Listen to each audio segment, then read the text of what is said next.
شیخ Saadi فرماتے ہیں میں رود بال کے جنگلوں میں کھڑا تھا تو ایک آدمی چیتے کے اوپر سوار تھا، ہاتھ میں سانپ کا کوڑا پکڑا ہوا تھا، تو میرے قریب آ کے اس نے بریک لگائی نا جب، تو میں ٹھٹر گیا، ڈر گیا۔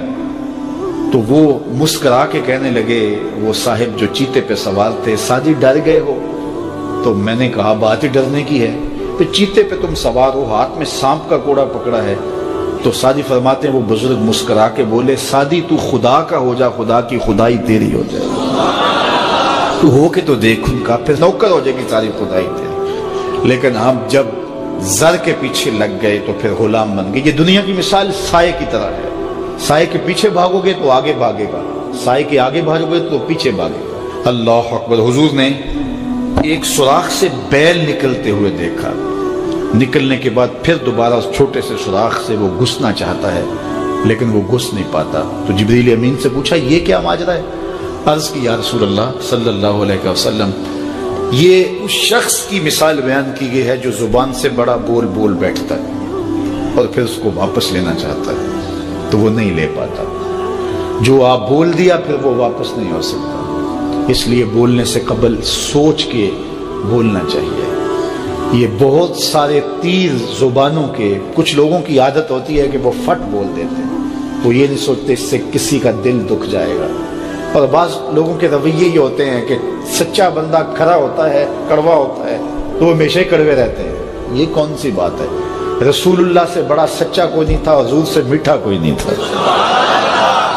تو یہ کیا بات ہوئی کہ یہ خیال کر کے کہ میں سچا ہوں اور کڑوا ہوں، ہر وقت زہر اگلتے رہو، لوگوں کی عزتیں اچھالتے رہو، لوگوں کی آبروؤں پہ حملہ کرتے رہو کہ میں سچا ہوں اور سچا بندہ کھڑا ہوتا ہے بات کر دیتا ہے۔ اپنی گفتگو کو کنٹرول میں کرو، کسی کا دل نہ توڑو، کسی کے دل کو اذیت نہ پہنچاؤ، خلق خدا کی بہتری کا سوچو، خود سہ لو اپنے اوپر لیکن کسی کو تکلیف نہ پہنچاؤ۔ اللہ کے محبوب علیہ السلام جب ناراض ہوتے تھے تو اللہ کے محبوب علیہ السلام کے چہرے سے صحابہ پہچانتے تھے کہ حضور غصے میں۔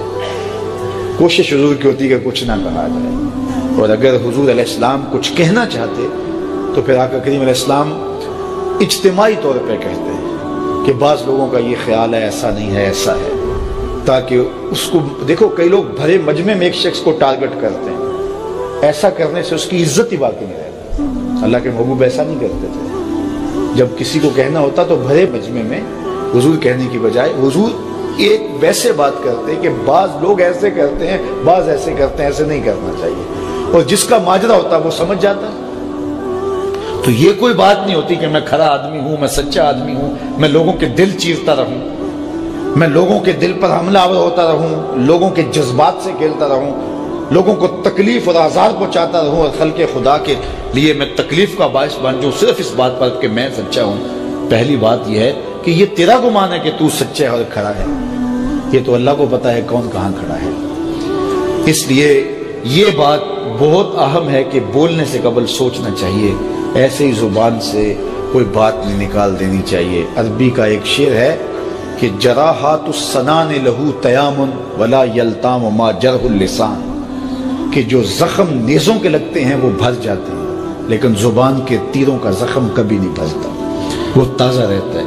اس لیے ہمیشہ سوچیں اپنی زندگی میں کہ ہماری زبان سے لگا ہوا تیر کسی کو گھائل تو نہیں کر رہا۔ اور کچھ لوگ ایسے ہوتے ہیں کہ وہ مر بھی جاتے ہیں لیکن ان کی زبان سے نکلے ہوئے تیروں کی زہر افشانی ختم نہیں ہوتی، اور کچھ لوگ ایسے ہوتے ہیں ان سے اختلاف بھی ہوتا ہے لیکن اس کے باوجود کوئی ایسا جملہ نہیں ہوتا ہماری جانب ان کی طرف سے آیا ہوا جو ہمیں تکلیف دے۔ اختلاف اپنی جگہ ہوتا ہے لیکن جب وہ خیال میں آتے ہیں، جب وہ تصور میں آتے ہیں تو نفرت کے شرارے نہیں پھوٹتے، محبت ہی پھوٹتی ہے۔ اس لیے ایسے بن جاؤ کہ لوگ تمہیں سوچیں، تمہارا خیال کسی کو آئے تو ساتھ پیار کی خوشبو آنے لگ جائے، نفرت کے شرارے نہ پھوٹیں کہ کوئی تمہارا خیال کرے تو اس کو تمہاری زبان کے برستے ہوئے تیر آنے لگ جائیں، تمہاری نفرت انگیز باتیں ان کو ستانے لگ جائیں، اور وہ تمہارے خیال سے، تمہارے گمان سے، تمہارے تصور سے وحشت کھانے لگ جائیں۔